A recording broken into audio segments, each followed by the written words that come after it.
a lot of bad shit that goes on in social media. It's not just TikTok. You talk about what happened with the election in 2016, whether or not there was complicity or not. I'm not talking about that You politics. all part of TikTok? No, I'm not talking about that politics. I'm saying that. I'm saying that. Dave owns that part of people- TikTok. I wish. I mean, I wish for you too. The dynamic we just talked about with China dollar, very hard to get off because the two biggest economies are basically trading in dollars. Dollars are what gets exported. So for all the talk around it, the data doesn't show it yet. Listen, we could lose it. If we keep spending money the way we're spending money, people will lose faith in the dollar. Why is our economy not slowing down? We have a 6.5% budget deficit, which means we're spending 6.5% more of every dollar than we're collecting.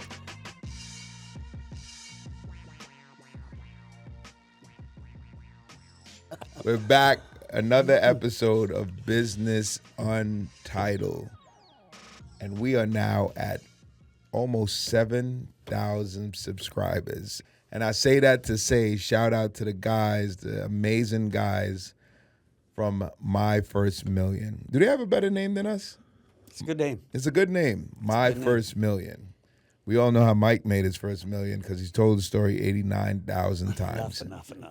But shout out to you guys for recognizing us. It felt dope to hear guys who are experienced like yourselves, who are killing the podcast game and everything else you're doing in life, acknowledge us.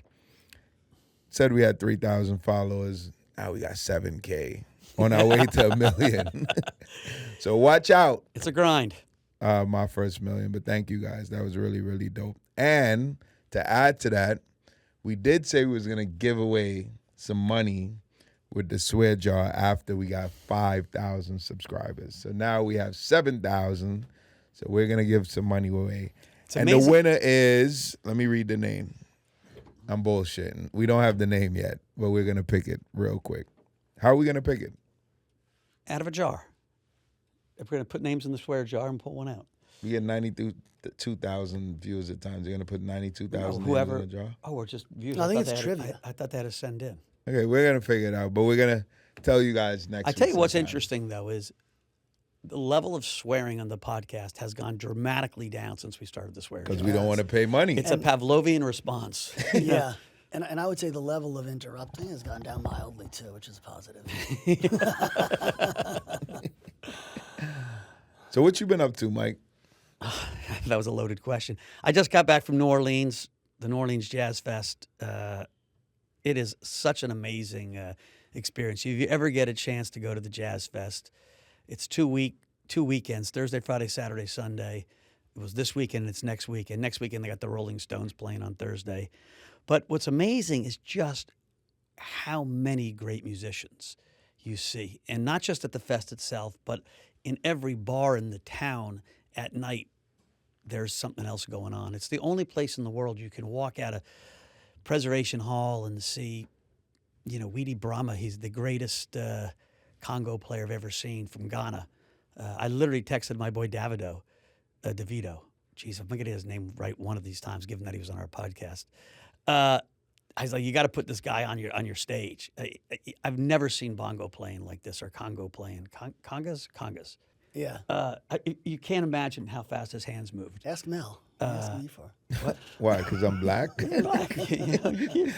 Oh, man. They've been having a field day with Mike on Instagram. They love to hear you talk about Africans and African continents and what's happening in Africa. I know you know your shit, but they're coming after you. Weedy Brahma. So it was a good jazz fest. Great jazz fest. You drink too much, you stay up too late. It takes a while to recover from it, but if anybody gets a chance, New Orleans might be, outside of New York City, the best city in America. Actually, it is. It's my favorite city outside of New York. I love New York. Shout out to Larry Monroe. Larry Moore. You see our brother Larry Moore? I didn't see Larry because I thought I was going to go back this weekend, but I'm not. So this was going to be my boys' weekend. I might go this weekend. Well, if you do, shout out to Larry. I might go.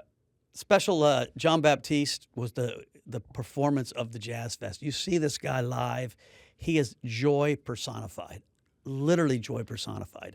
And, he's from New Orleans. He recognizes the tradition that he follows. And so he's got such respect for the musicians that have come before him. And it shows in his music and the way he carries himself. And he showed up at, unannounced at Preservation Hall and played a little, quiet show late 1:30 in the morning. If every celebrity, if every musician could have half of his joy and energy, the world would be a better place. Let's get him on the pod. We could get him. He's getting on the pod. What did you do last week? I chilled. I went to the Knicks game. I shout out to the Knicks. Kicking Big game ass. tonight. Big game tonight. Big game tonight. By the time you see this, we'll already win, and we'll be on to the second round. This is game 5 tonight when we're shooting this. Remember that. Me and Mike will be there. Dave got to go somewhere, but it's gonna be it's gonna be a crazy game. So, what do you want to talk about? Real estate. All right. I've been seeing everywhere on my Instagram feed, this building sold for $262 million in 2016 and just sold for $41 million or $9 million. And so there's these gigantic 60, 70, 80% drops in commercial real estate from Cleveland to New York, every city. And it feels like we're starting to hit clearing prices and that people are just giving up. And so explain how that happens, what it means. Like, right, are we at the bottom? Because right. it's all over my Instagram feed. Okay, so to clarify, we're talking about commercial real estate. Commercial now, real right? estate, Not office residential, buildings. right? Office buildings. They may be at the bottom, right? I think unlike residential and a lot of other pieces of real estate, industrial, right? You have both a interest rate problem, like a cost problem, and you have a demand problem, right? Like with remote working, too much office building, not as many people in the downtown. So they're really getting hit from two sides. And so all of real estate's a bit challenged right now because of interest rates, and that's a whole nother discussion. But in the office market, you got these assets that are really tailor-made for people to come work as they did in the 60s and the 70s, right? Everybody has an office or a cubicle, so pre-remote work. Or the 2010s. Well, or the 2010s, but often the buildings were, older generation, because even within what's going on now, I think the newer buildings, One Vanderbilt, places like that, are holding up better, right? They got the A-class credit tenants. It's really these like B office buildings that were built in the 70s, the 80s, the 90s even, that are a little bit off their game. They have big floor plates, so they're not easily convertible into residential. And so it's very tricky to tell what to do with them. You could try to repurpose them into residential, but we talked about this most of the time. The floor plate is too big, so it doesn't make for good apartments, right? Because it's like if you have 100 feet between your bathroom and the window, it's just too much. You're not getting sunlight, et cetera, et cetera.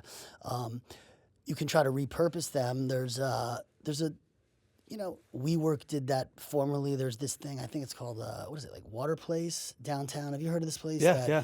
That they're basically putting like lifestyle and experience into real estate. I think that's a big trend right now. So they're basically putting, gyms, tastemakers. It's almost like a rehash. You kind of started that a little bit, right, with Irby? A little bit in the residential space. But I think in office, it's really like, how do you make this thing exciting? It's not just a big, boring building, right? Some of them are going to be demoed, basically, right, to make way for new stuff. And I think most of them, honestly, if you're looking at it, the market's just going to reset. I mean, something that was $200 million before sells for $50 million, $60 million. And instead of paying $70 a foot, $80 a foot in rent, you'll get to pay $40 a foot or $30 a foot. And so what will potentially revitalize these cities and revitalize. And it's in New York, it's interesting because it's like microclimates. The One Vanderbilt area is still hot as can be. That's right. 6 blocks away, the real estate's empty. That's right. Right? And so what will revitalize those neighborhoods is when rents really get down and you're renting for $25. Now you can start a business a lot cheaper. That's right. One of the big costs of starting new businesses is your rent. Yeah. And so the cycle will happen. Entrepreneurism will revitalize the cities. There's just a lag because realtors don't want to give up on this was an $80 a square foot place. I can't sell it. Right. There hasn't been a full capitulation yet. And once the market resets, look, there's going to be pain involved in that too. It's not like it just automatically resets. Yeah. It resets and a lot of people lose a lot of money. Who are the biggest losers?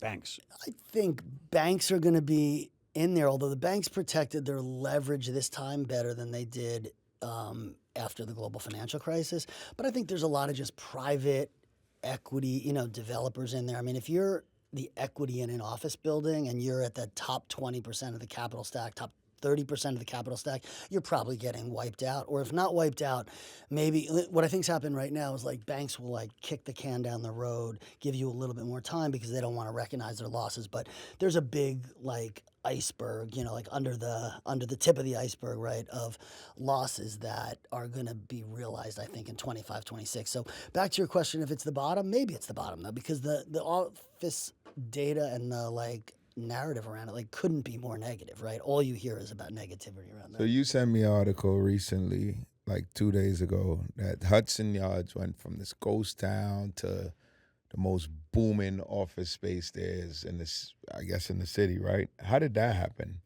Because I thought Hudson Yards was kind of dead because When you moved in, you were the low. Yeah. I live in Tribeca. I don't live in Hudson Yards.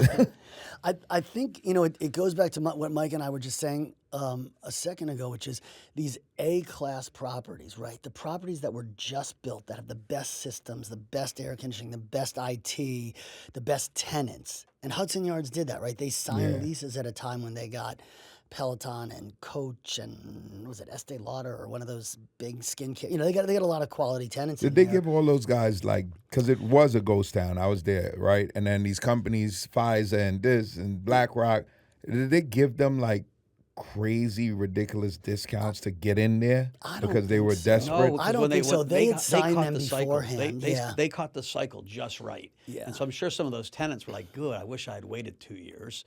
But they signed long-term leases, and so they had some stable tenants. Yep. All of a sudden, the residential, as the mall came alive, they got great restaurants in that mall now. Yep. Like, who would have ever thought you'd go to a Milos on the 6th floor of some freaking mall? That's not a New Yorker thing to do. That Milos is packed. Yeah. Right? It's got a vibe to it. And so they got the Equinox Hotel, Harvey Spivak shout out. That thing has a buzz to it. Yep. The vessel is reopening for tourists, but that's one of the great art pieces in New York. And so all of a sudden, I would have bet against it because I thought there's no way New York's going to go for this kind of Dubai-esque feel.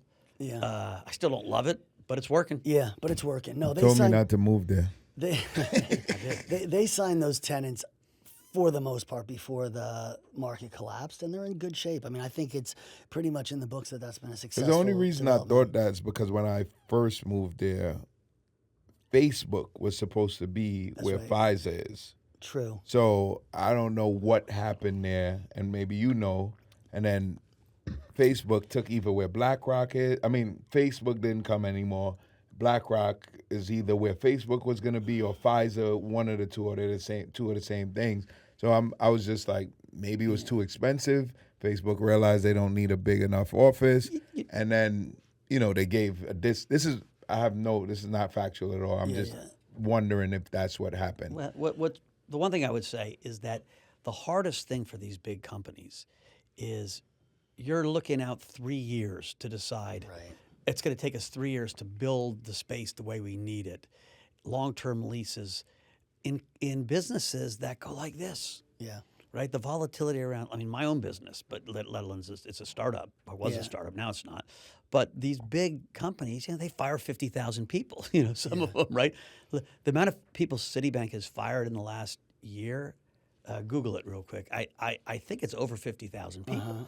That's a lot of office space. Yeah. And so it's really hard to project how much space you need. Yeah, and I think it also goes back to what you said about submarkets, what I was saying about A-class buildings, which is Hudson Yards is Class A, right? So if you're going to lose one tenant, there's going to be other ones that are looking at that, whereas if it's a Class B building, it was built in the 80s or 90s, right? There's just, it's not the prestigious place that Hudson Yards or One Vanderbilt or Brookfield Place or, some of these places that are the places. How long has One Vanderbilt been there? 3 years? 3 years, yeah. Oh, only 3 years? Yeah. Why did I think it was like 10, 12, maybe even 15 years? No, it's a brand new building. Yeah. Oh. Yeah. Yeah, so Do you have any office buildings? couple of very boutique-y ones, like on Lafayette, on Bowery, places like that. More like family office. Did those go through any struggles at all? Oh yeah, you have one not with so- OnCloud in it. That's new, Yes. right? Yeah. OnCloud. Yeah, you know why? Those buildings also, again, like I would put them in this class A, kind of subclass in Yeah. a sense, right? That there's a market for small offices, family offices, right? To be in Tribeca, to be in Soho, to be in Nolita, right? In smaller floor plates, 10,000 foot, 5,000 foot floor plates instead of these giant 40,000, 50,000 foot plates like this. So in Jackson Hole, Dave and I are Jackson Hole people. They've got a downtown would have a lot of retail, and all of a sudden the rents are skyrocketing because a lot of really wealthy guys want to set up their family office there, spend 5 months a year in Wyoming, have a family office so they don't have to pay city and state tax. Right? We have these tax nomads everywhere, and they don't really care what they're spending in rent because relative to what they're saving in tax, it's a tiny amount. Yeah. And so they're bidding up the rents, and all the local shops are like, we're shit out of luck. My buddy had a 10-year lease roll off, and they're trying to raise it 3x. Right. And he's like, I can't afford 3x. And so there's always these quirks, especially in smaller spaces. And it's ironic too, right? Because most of the office market is just collapsing. Yes. Office guys are going under, and these guys are like raising their prices 3x in Jackson Hole. So it's definitely not just like a single story, right? Like you go to different markets. San Francisco's really challenged. Even Texas. San Fran's really, coming back because of this is. AI stuff. Because of the AI stuff, and frankly, buildings got so cheap there, Yes. right? That it's almost like a Detroit play, in a strange way on San Wow, did Francisco. it get that bad? Office buildings in San Francisco got incredibly cheap. crazy. Yeah. Well, the amount of remote work, if you look at Wall Street versus tech, Wall Street's come back to work. Like Goldman Sachs, JP Morgan, it's 100% Monday to Friday. The big tech companies, it's 2 days max, it feels like. Did you see this too, that the biggest destination for San Francisco tech workers that are leaving San Francisco is Austin, New York. New York. No way. New York is now the #1 destination of San Francisco tech workers leaving San Francisco. It's beating out Austin now. Shout out to New York. Yeah. The Knicks. So I got a question for you. Go on. Go ahead. No, go. So I don't have an issue with China at all, but the media, and I don't know enough to know if it's true or not, the media makes it seem like China's our biggest enemy at times. And I think the average American just kind of like, we don't want to see China destroyed. No one wants to see that, but we want to know that China cannot beat us. And we heard the economy might be crashing, the real estate side of things might be crashing as well.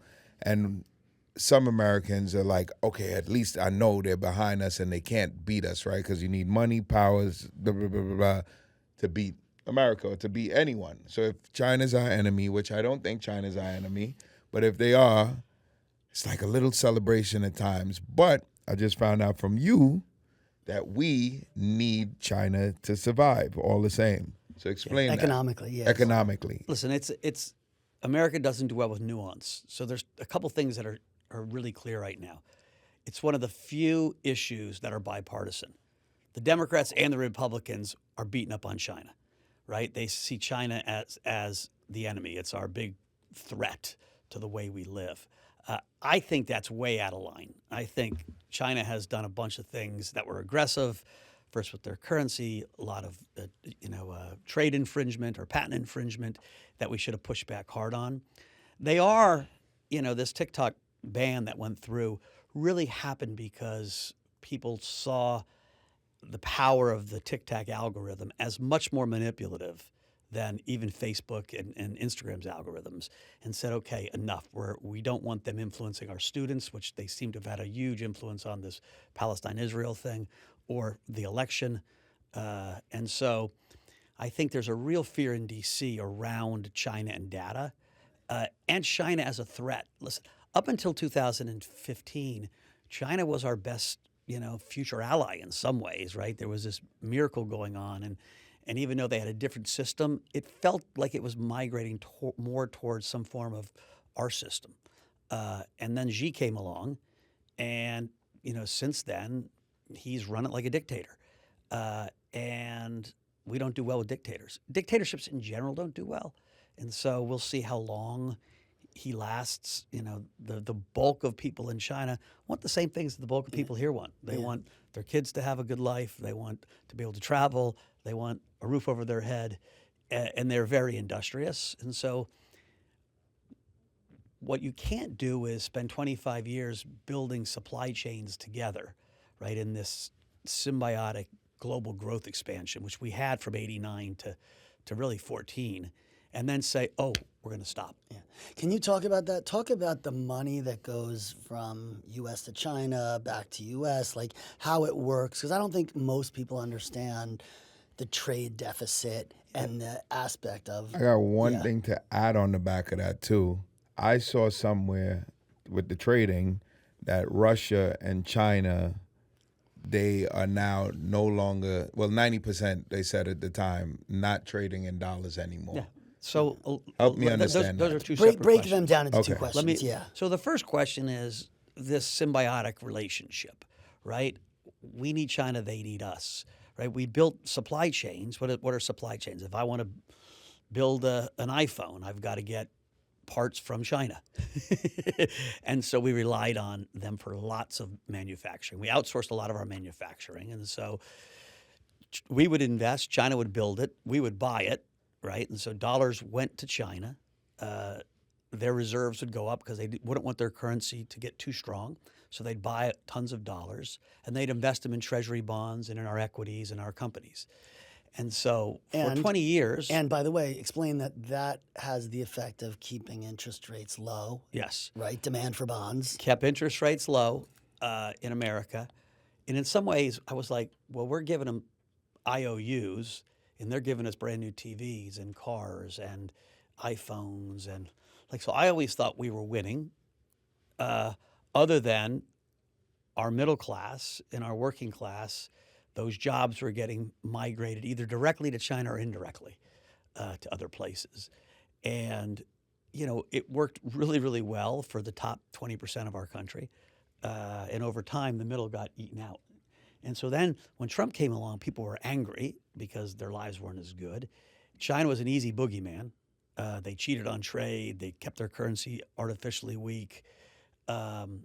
It was a little unfair because there was kind of an unholy alliance between Americans and the Chinese. Right? It wasn't like we were blind and they were like stealing behind our back. Right? We saw what was happening. We thought a strong China was good for the rest of the world. And quite frankly, it is. It is. It is. And so things got off sides with Xi. If I was in charge, I would have isolated and been tough on them, but not used the language of war. Yeah. Yeah, if I was going to summarize too, right, just because a lot of people don't know about currency or how it fluctuates, et cetera, but effectively we exported jobs for cheap TVs and iPhones, right? Yeah. And effectively, right? So rather than manufacture them in the United States where it would have cost, $3,000 for an iPhone or what have you, right? We basically pushed that over to China, manufacturing. So that's what hollowed out the jobs.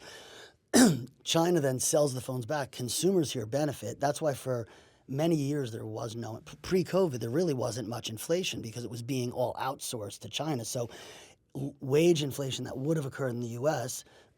was basically China, moving into China. And then at the same time, the second part of that deal was China would take all these dollars and what are they going to do with them? Well, they just invest them back in the U.S. because that's the strongest assets, the strongest currency, et cetera. So we're happy about that because we're like, oh, great, all this money went out, but now it's coming back again, funding our business, our stock market, our bond market. So there's this really symbiotic relationship, right, that's grown over those years. Now it's fractured. And so we're trying to rebuild our supply chains. So what does that mean? Like right now, every chip that's used in everything gets made in Taiwan. Right. We're like, well, that's not so smart. So we're building, and the government's subsidizing in a huge way. Of course, governments always take care of some industries, subsidizing Intel, subsidizing even TSMC to build in the U.S. So these big chip plants are being built here. Those are multi-billion-dollar, investments and subsidies from the government. Yeah. It'll take a long time. Yeah. And so it's not like overnight. It's why they want to invade Taiwan. Like if the chip manufacturers get damaged or blown up in Taiwan in some kind of war, the world grinds to a halt. Yeah. Wow. Yeah. I'm going to also take on something. I'm going to lead into it with Mel's question, right? Which is that he talked about Russia and China trying to get off a dollar, right? U.S. dollar, because the U.S. dollar is the currency of the world. It's the reserve currency. It's what everyone trades in. There's a lot of talk about that, but when you really break it down, 90% of FX is still done in dollars. 80% of world trade is still done in dollars. If you take the euro out anyway, right? In other words, 99% of like trade in the Americas is in dollars. Something like 75 or 80% of Asian trade is in dollars, right? Euro's got its own little thing going on, but Right now, 80%. even with the China and Russia thing. Yeah, I mean they're trying, but it's so hard to get off of dollars because it's what's in the central banks. It's the currency that everything works in. Everything's priced to dollars, right? And so it's really hard to get off this. One of Mike the can talk about reasons that. gold has gone up so much, and we always shout out to our sponsor, Sorry. JM Bullion, is that central banks are buying gold as reserves. Right? People have gotten worried about the dollar. They've got worried about the dollar for a few reasons. One is when Russia invaded Ukraine, the United States said, yeah, those dollars you thought were yours, we're going to put a hold on them and not let you, we're going to put big sanctions on you. And so to be the reserve currency of the world, you want everyone to want to own your dollars, and if people are scared if they own them, they might not get them back. That was a real, kick in the shins. So that kind of dented people's faith in the dollar. The global coordination that happened post-World War II has been breaking down. And so we're back to this really dangerous and less predictable situation around capital flows. Yeah, but what's interesting about it is, right, the dynamic we just talked about with China dollar, very hard to get off because the two biggest economies are basically trading in dollars. Dollars are what gets exported. So for all the talk around it, the data doesn't show it yet. Listen, we could lose it. If we keep spending money the way we're spending money, people will lose faith in the dollar. Why is our economy not slowing down? We have a 6.5% budget deficit, which means we're spending 6.5% more of every dollar than we're collecting. And so that's on a $28 trillion economy, it's like $1.5 trillion of money that we don't have, and that's what's keeping the economy going. Yeah, it's a sugar high. To quote Michael Howell, who writes about capital wars, right? We're the least dirty shirt in the laundry at this point in time. Yeah, right. Effectively among currencies, I'm saying. China's, I like that saying. Huh? I like that saying. Yeah, because look, China's got its own real estate depression, right, going on. The euro's like a calcified mess. I The think yen China is collapsing effectively, right? Well, I think China. There's two interesting things to talk about. Yeah. Is people were so pessimistic about China. I think the government finally got it. There's a tremendous amount of both fiscal and monetary support coming in, and I think you might have seen the bottom in Chinese real estate. I think you'd buy Chinese developed real estate stocks and they could double. Yeah. And so I'd been really bearish China of the currency. I've cut that bet, went neutral on it. But I think there's a chance that 8 shares China real estate play, goes higher because the government finally got it. Yeah. That's a contrarian bet. Yeah. People thought China was uninvestable. And I don't think you see the big capital come back. But when things get so beaten up, sometimes they turn. Right. Japan's also an interesting story. Yeah. I was going to say about China, I think I want to just hit two more things on the end of that, right? One is that they need to create a consumer class within China, right? In other words, they don't consume, right? They're just exporting, they're saving, they're investing, right? And it creates bubbles and it creates a problem for them because they don't have a domestic economy basically that buys all this stuff. Well, the Chinese consumer was growing. He had a turtle down during COVID, but they're coming back in a pretty big way. And quite frankly, the number one traveler in the world, once again, was Chinese. They stopped traveling. They're now, again, the number one tourists by numbers in the world are Chinese. And so what we forget is it's so big. China has 600 million people in their middle class, right? But they still have 600 million peasants. But 600 million middle class. And so you're going to go to Paris next summer and you're going to see more Chinese than you see any other place. It's just interesting. Once they start, it's a massive, because their wealth has grown substantially. One of the things that's interesting is you look at real wealth during those 30 years when we thought we were all winning, the bulk of the American population has actually gone down. Yeah. And the bulk of the Chinese population has gone way up. And so who are the winners and who are the losers? The richest Americans The richest Europeans have gotten spectacularly wealthy. But if you look at our median actual real gain over those 30 years, it ain't good, right? And that's what we kind of, did we get snookered into it? Or is it just the people in power were the wealthy who made the decisions that benefited themselves? Yeah. And that's what it feels like. Yeah, and I mean, the Chinese certainly have grown their middle class, right? This property collapse has decimated their middle class. I mean, there's right, that's what he's dealing with right now. I think also it's unrealistic to think China will ever be a democracy. They've never been a democracy. They've always been an inward turn nation with emperors and rulers and Mao and centralized economy. So I'd say this is not an exception. This is the norm. Like China's going to operate, whether it's Xi or somebody else. I know Deng Xiaoping, right, said to get wealth is glory, rich, whatever, wealth is glorious or whatever he had said at that point in time. That is not what Xi is saying. That's not what Mao said. That's not what Chinese said for many times. I think if you polled that 600 million people in the middle, they disagree with the top at this point. And again, what's so weird, I think about this all the time, it's how hard it is. Like you think about Iran, and they had the women's revolution where they started taking off their hijabs and cutting their hair and in essence giving the middle finger to the theocracy. It had such international support. It had a lot of domestic support. Yeah. And the ruling party, through fear, they have more executions per week than any country in the world right now. Yeah. Through executions, through fear, through terror, has quelched it yet again. And so every time Iran, because when we went to Iran, the people we met didn't love the theocracy, and we met middle-class people. We didn't meet the rich people. And so in all these places, the guys in power have an enormous amount of exaggerated control. Yeah. And so I don't know if I think China, yes, I agree with you. Their history has been one of shared sacrifices better than individual. But I just spent a lot of time there. I have a lot of the people I know all want what the same thing you want. Here's another thing. I think it has to do with China, but it has to do with the U.S. and shows how we actually do connect. TikTok. If this TikTok ban actually goes through, which it seems like it is, right? And the CEO of TikTok came out and said he would rather shut it down than to sell it. Now, is he going to do that? I don't know. I'm just saying what he came out and said. There's 150 to 70 million users in the U.S.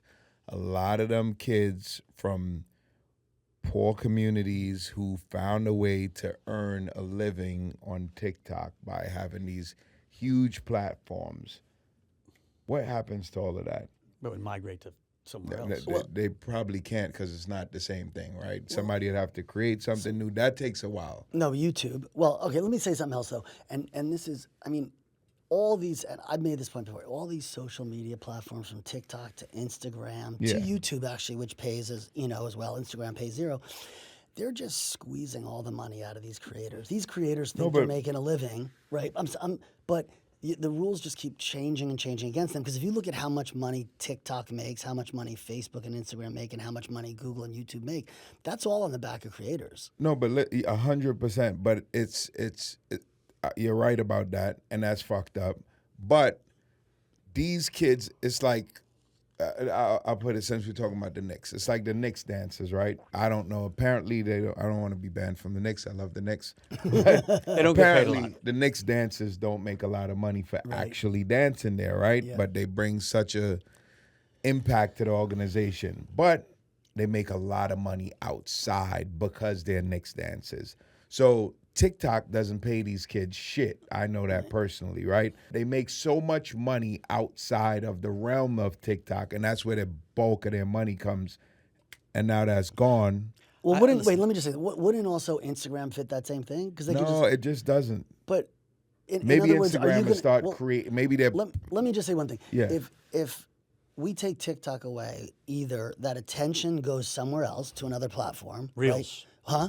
What it either? What'd you say? Remember Facebook? Wasn't it Facebook? Oh, Reels. Instagram No, Reels. Instagram Reels. Reels, No, it either goes, that attention goes to another platform, be it Insta, YouTube, or whatever, some crypto play, right? That's coming on board, or we have less attention on social media, which isn't its worst thing either, right? That's another thing that, we've talked about and saying like, No, but I'm just talking about the people that's actually earning on TikTok. And that's what, if you looked at the politics of this, the people that were trying to stop this bill were using, there's 50 million users. There's all these people that are making their living, and you're going to kill their jobs. And that's what I'm trying to figure out. Why this happened, make no bones about it, and I had a pretty good seat to this, was that people looked at the algorithm and found that the algorithm was run out of China, even though the company was more owned by Americans than Chinese, or non-Chinese than Chinese, and that they were more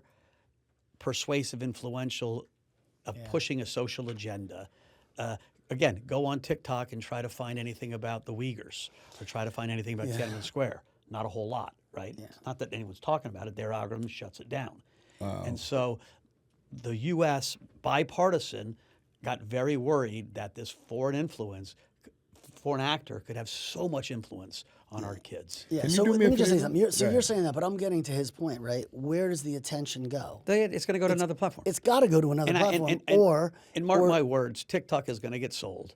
They're not going to take that much value and just burn it up. Right. And the attention has to go to another platform, or I guess we'd say like people are on social media 1 hour less per day, right? I mean, not 1 hour. It's got to whatever it is. I'm just saying, like, it's going to go somewhere, and it's just they're going to use Instagram or YouTube or, honestly, like a Actually, new that's a platform. question for you guys. Can you guys comment and tell us if you are a TikTok user and they ban TikTok, are you just simply going to go over to Instagram? Or are you simply going to go over to Facebook? Or are you just going to stop using social media altogether? If you are strict, because there's people who only use TikTok. They refuse to use Instagram. So I want to know, if you're a TikTok user, what happens? Is TikTok good for kids?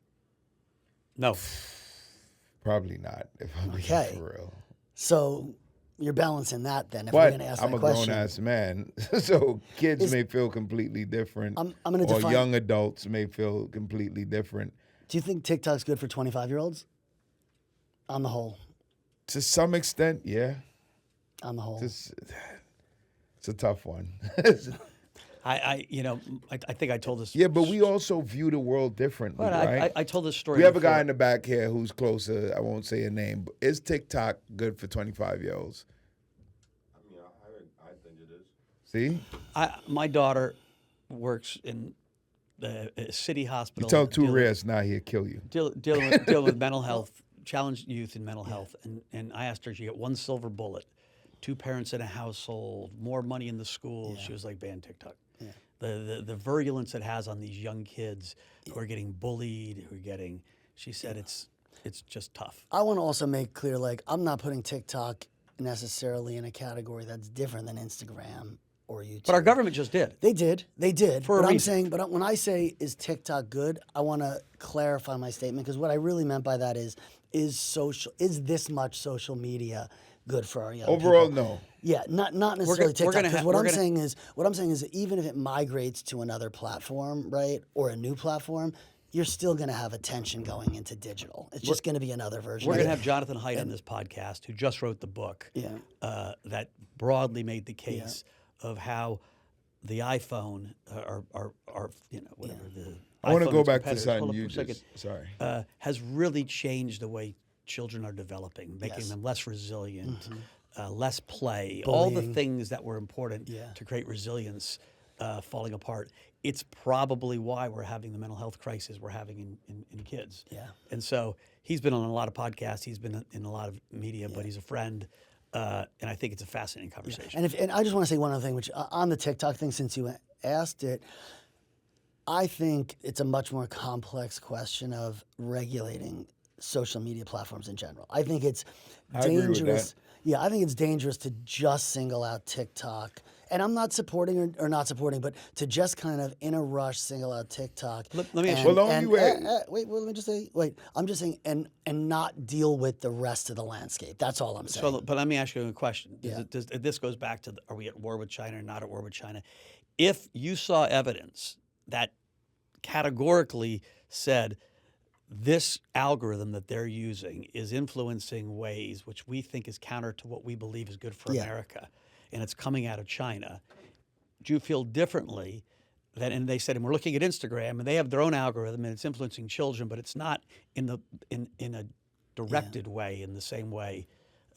This And that's what I was. because this is what I mean. Yeah. To get Democrats and Republicans to agree on it, with immense Republican backers saying, "Guys, this is unfair, unfair, unfair," for the same reason you're saying it's unfair.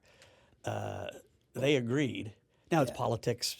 It's an easy scapegoat. Yeah. But the data was pretty conclusive. Yeah, I'm not disagreeing in its entirety that regulating these platforms is something that we I know, should but I'm be asking doing. you specific. But I'm do you saying, think punishing one versus the others because they were a worse actor?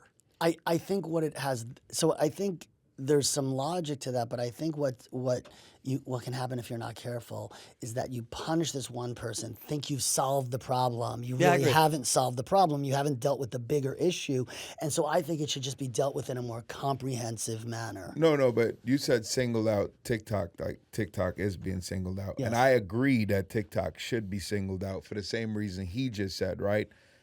There has to be a ton of regulations, a ton of shit got to change about all social media. The American ones owned, the Chinese, whatever the case is. But if China is specifically controlling the algorithm for Americans to see certain things that's not beneficial to Americans, not saying American companies aren't doing it the same, but they're using it more maliciously to hurt Americans in some way, shape, or form. Do you not think they should be singled out and banned? Because a ton of shit is banned in China. The second China feels like America's putting a little too much control here, they ban us. Yeah. So let me try. Wait, to, is let me Facebook try allowed to, in China? Sorry. No, No. they're not. See? No. Let me try to illuminate this position a little bit more. I'm not against banning TikTok or regulating, right, like social media. No, I'm not So, saying you yeah, are. so- I'm saying but- if it's but I'm- okay to single them out because they're trying to Yeah. allegedly, So not I'll give you another allegedly, they're example. He trying doesn't to want to hurt answer us. the question. No, I do want to answer the question. Let me give you another example. I think in general, when Congress rushes out to like regulate something that's highly politically motivated like this, they usually step all over themselves and like fuck it up, okay? And so what I'm saying is they should be doing a deeper dive into this thing, number one. And I think they, wait, I had another point. They, I just lost, they, Wait, I want to say something. Go ahead. Well, you go for a second, 'cause I lost my, yeah. I just want to stick to the part. Yes, they jumped the gun. There's politics okay, I know what behind you're it. saying. But if they open that and they see a virus headed to the United States, should they not jump the gun they should- and shut I don't TikTok think down? that's what's going on. I think it's But that's somewhere what they saying between. they no, I think found. it's somewhere. It's Am- somewhere am I between. wrong? It's somewhere between those two things. Okay, there's manipulation. But what I was going to say is, if you don't write that law carefully, are there any foreign investors in Instagram? Are there any foreign investors in Google? How much does Norway's sovereign fund or PIF own of them, right? So if you're not careful, it's going to be like, oh, well, before you know it, Facebook is 20% owned by foreign entities, right? So how they're writing that. Because ByteDance, the parent yeah. company is more owned by foreigners than Chinese. What they were looking at is who controlled the algorithm. And in this case, the Chinese controlled the algorithm. The algorithm was based in China. It was controlled in China. This is what I'm being told. Yeah, And but again, these are not flakes that came up with this. And sometimes you got to get something done when you can get it done. Like the 1 year study and go back, nothing ever gets done. Again, I'm not. And remember, look at the bill. It isn't TikTok's being banned. It's that these guys have 9 months to sell it. And Mnuchin's putting a group together. But it's will get sold. effectively a similar thing. You're putting a gun to somebody's head and basically like, move this thing for a giant discount. I mean, that's like, I just Or I who just knows don't what- who like knows the what it'll sell for. reactionary aspect of Congress, that they don't do anything about social media for like 10 years when it's clearly a problem that's coming into all directions.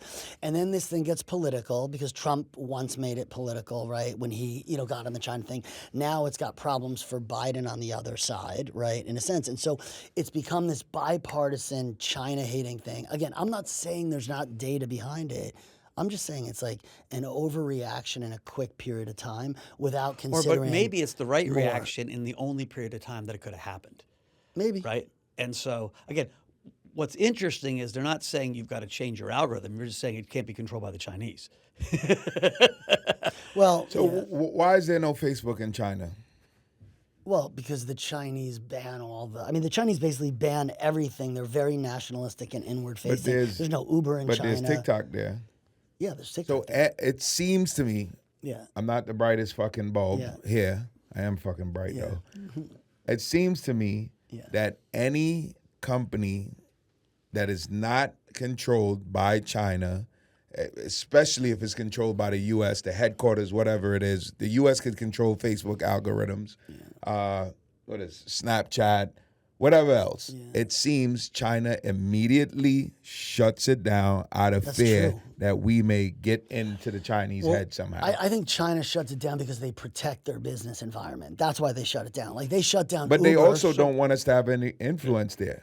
So Both. why are we They- not allowed to do the same thing? Both are true. Both are true, but the main reason China shut all U.S. businesses out, that like digital businesses, like use Uber as an example, is they wanted to home grow their own business and not let America control that business. And also even mentally control Tesla's people. having trouble there right now, right? Because all of a sudden they let you in, they copy you, they learn from you, and they give the domestic guy the. Now, look, it's a complicated issue. I'm not. But here's saying- another question. You're like master of the universe. Should it be equal on both sides? Should what be? Access to markets, right? Well, I think that was what Trump was trying to establish, right? Effectively, his basic premise was that this is not equal. They protect their markets against us, and we let them do whatever we want. So it's a different issue. I agree that there has to be balance in that, right? That's not really the TikTok issue. The TikTok issue is about data and algorithms, right? Wait, you said something. Sorry to cut you But off. I agree that there should be a balance in that. I don't think we should just let them do whatever, ban everything, and then we just let them come in. I just don't think that's what the TikTok issue is. You know a little bit about this, and you said it earlier. I actually have this argument with people all the time, and maybe you could do a better job of explaining it. You just said if you go on TikTok, which is controlled, the algorithm is controlled by the Chinese. What's the Muslim people name that the Uyghurs? Uyghurs, the Uyghur people. You can't find much about them, which I have tried to look on TikTok. Versus Palestine, Israel, you could find everything there, more information than you even need or want to know, whatever the case is. And I tell people all the time, hey, this information is being controlled. They're feeding you what they want and taking away what they don't want you to know. Is that actually true? And can you explain that to our viewers? The theory would be that if you want to see the U.S. slip and fall, so you can rise, creating division between the U.S. works. And so, I mean, it's shocking if you look at what's going on. Haven't talked about what's going on at Dave's alma mater, Columbia, right now, with these protests. You can trace that back, the explosion after October 7th in Israel, to TikTok. It's one of the reasons this bill got passed, because people literally traced it back to how fast people were cheering for Osama bin Laden. There's a lot. It's a lot. So deeper what do than you that. think? Can you explain what happened? How did they get to do that? Was it because people seem to think it just naturally happened because people saw this outrage Someone decides and this is going to. This is the theory. Yeah. Is someone decides how do we create division in America? The Russians have been doing this for years. That's what I'm saying. It's been going on I social agree. media for years. How do we create Since- division in America? And if division in America is bad for America, good for us. And by the way, the social media companies are controlled by the woke Silicon Valley inside crew. And there's an algorithm that's controlled by whether it was Dorsey when he controlled Twitter. Now it's Elon. Everybody's mad at shadow banning or whatever, right? At the same time, these algorithms are squeezing and these platforms are squeezing all the money from creators and consumers, right? So there's a lot of bad shit that goes on in social media. It's not just TikTok. You talk about what happened with the election in 2016, whether or not there was complicity or not. I'm not talking about You that own politics. part of TikTok? No, I'm not talking. I'm not talking about that politics. I'm saying I that. think he owns TikTok. I'm saying that. Dave owns that part of people- TikTok. I wish. I'm saying that people I have wish been for you too. manipulating social media from the outside. No one's and from disagreeing, the but no one's inside. disagreeing with you on And this. all of a sudden, This is just different because people were able to prove that the foreign actor was influencing America. they proved it in the election with the Russians. They just didn't prove Trump was complicit, right? But I'm saying there was no question about it that foreign actors were manipulating social media at that point in time. Yeah, for but votes. Russians didn't own the so we try to shut down how they can use those things. There's all kinds of firewalls now that at least attempt to stop the Russians from using. All right. You guys leave questions. You know what? Let's leave it off here. Leave questions for us. As you can see, we want to talk to you guys. We want to answer stuff. But leave questions for us, and we want to ask, and we'll leave it off there. Subscribe, like, comment, leave questions. On TikTok? On TikTok. Do not fuck with TikTok. Dave will get you. The end. Peace.